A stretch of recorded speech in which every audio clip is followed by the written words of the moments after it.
Charles III a eu droit à son tout premier Trooping the Colour en tant que roi ce samedi 17 juin.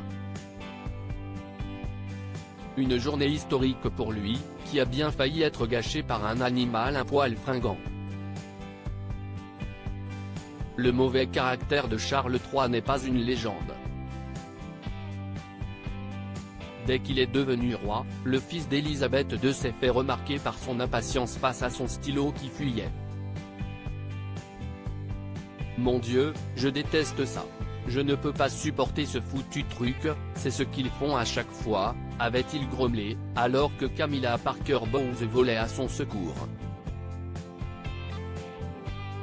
Afin d'éviter le moindre pépin à l'avenir, Charles III a pris la décision de toujours avoir son stylo personnel dans sa poche au moindre déplacement. La preuve le 3 octobre 2022. Lors d'un déplacement en Écosse, il avait été invité à signer un livre d'or et avait dégainé son propre stylo en s'autorisant une petite plaisanterie. Mais Charles III n'est pas au bout de ses peines. Et il s'en est rendu compte pendant son couronnement. Alors que tout était chronométré pour que le ciné se passe comme sur des roulettes, Sa Majesté n'avait pas prévu qu'elle serait en avance sur le timing. Résultat, Charles III et Camilla sont arrivés avant le prince William et Kate Middleton et ont dû les attendre afin de pénétrer dans l'abbaye de Westminster. Ce jour-là, tout le monde avait remarqué que le roi était particulièrement irrité face à ce contretemps. Mais les seuls à blâmer étaient les chevaux qui tiraient le carrosse, et qui étaient en pleine forme.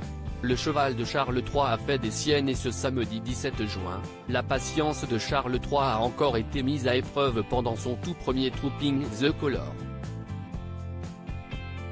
Et encore une fois, c'est la faute de son cheval.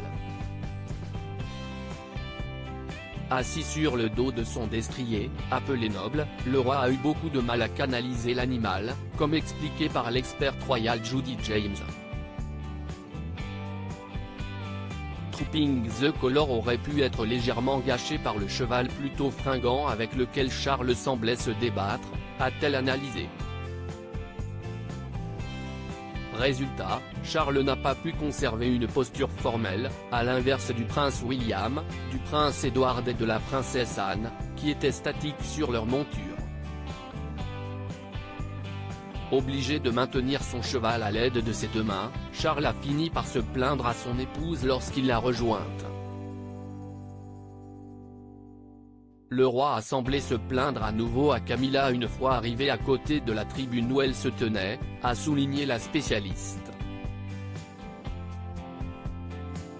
Un événement rapidement oublié, lorsque Charles a pu saluer la foule avec ferveur depuis le balcon de Buckingham.